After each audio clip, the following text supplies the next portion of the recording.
episode number 4. So, what are the biggest mistakes that a beginner investor can make? And I think the biggest issue is a two-factor thing. It's one, thinking too short-term about your investments, and number two, it is holding on to something that is losing value and you are too afraid of selling it. And I will detail an event of where that actually happened to me later on in this. But the main thing that I want to talk about is how when you are looking at the price day to day, it can lead to a lot of emotional thinking. And it might cause you to sell too early because you're scared, or you might chase something just because it's doing well in the moment. And so what I have learned is that investing does not really reward this kind of behavior. It rewards patience and consistency over time, and it rewards the ability to stay calm even when things are very uncertain.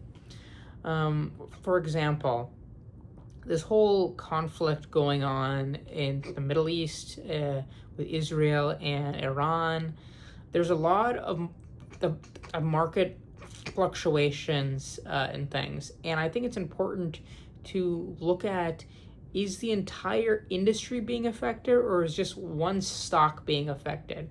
It's very different if the entire industry is being affected, because that is more reflective of people freaking out and reacting in a negative way, rather than the company doing something bad and that makes the investors doubt that company's ability.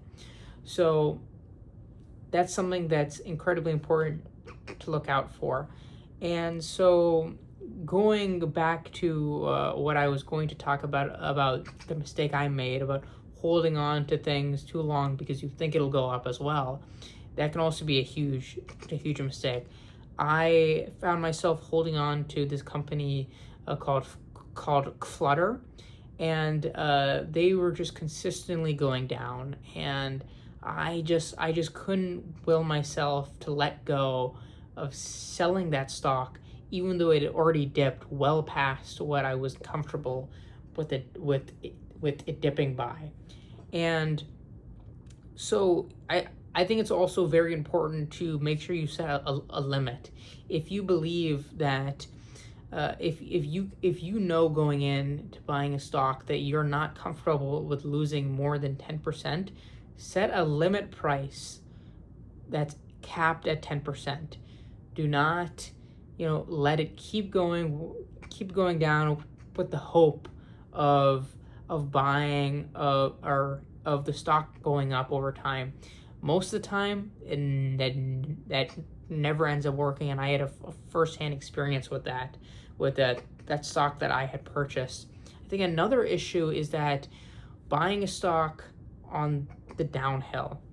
Now, I know that a very common thing that a lot of people have heard is buy low and sell high, which essentially means buy a stock or a share of a company at the lowest possible price and sell it at the highest possible price. Now, that is generally that is a great idea. That's obviously how you're supposed to do it, and it's the best possible case scenario. But the issue sometimes is that oftentimes we can find ourselves buying shares of a company while it's still going downhill.